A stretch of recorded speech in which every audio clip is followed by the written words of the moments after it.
All right, let's dive right in. Today, we're talking about one of the biggest revolutions happening in tech right now, AI-assisted coding.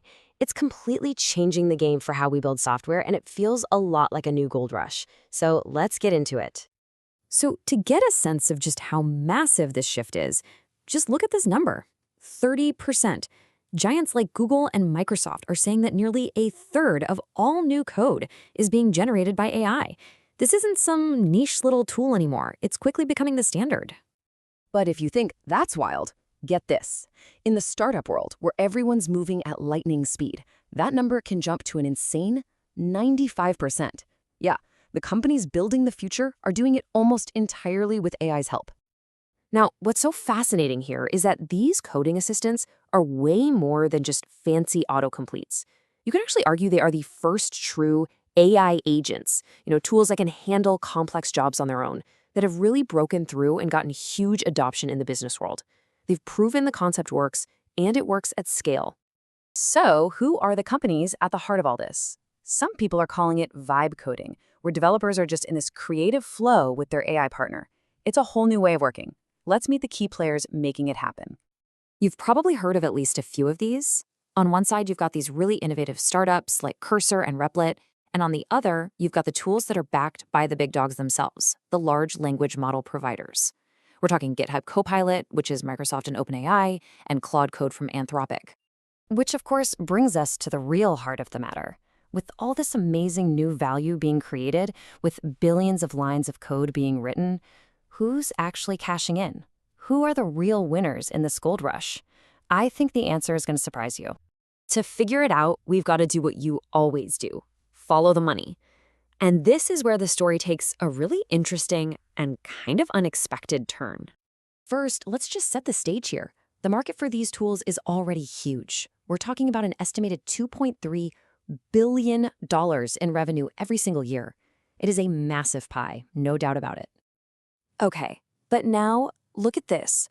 This chart from CB Insights just lays out the whole paradox perfectly. Of that entire $2.3 billion market, a staggering 50% of the revenue goes directly to the coding assistants from Anthropic and OpenAI. Just let that sink in. Half the pie is being eaten by the giants who also provide the core AI models everyone else is using. And you're probably thinking, wait a minute, how is that even possible? The startups have incredible products, they have deep integrations, users love them. So what's really going on here?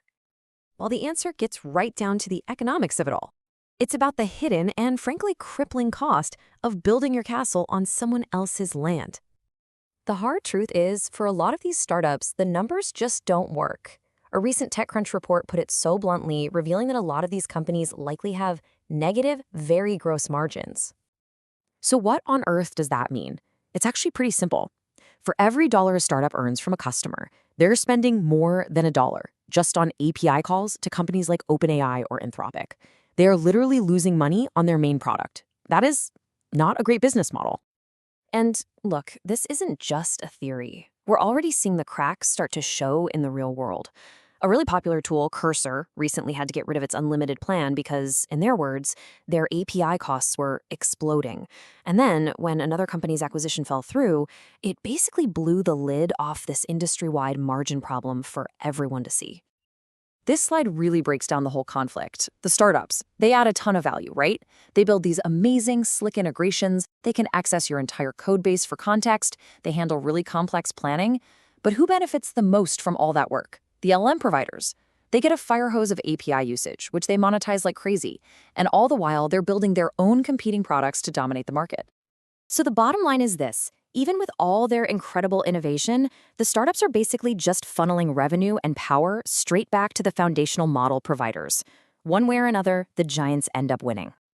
So what's the bigger takeaway here? Because this isn't just a story about coding tools. This could be a huge warning sign for the entire wave of new agentic AI startups that are popping up everywhere. I mean, think about the sales pitch for almost any new AI agent company. They promise they have deep expertise in your specific field, they have custom knowledge, they make everything easy, and you won't be locked into one vendor. Does that sound familiar? It should. It's the exact same list of strengths that the AI coding assistants have. And that leaves us with a final and pretty provocative question.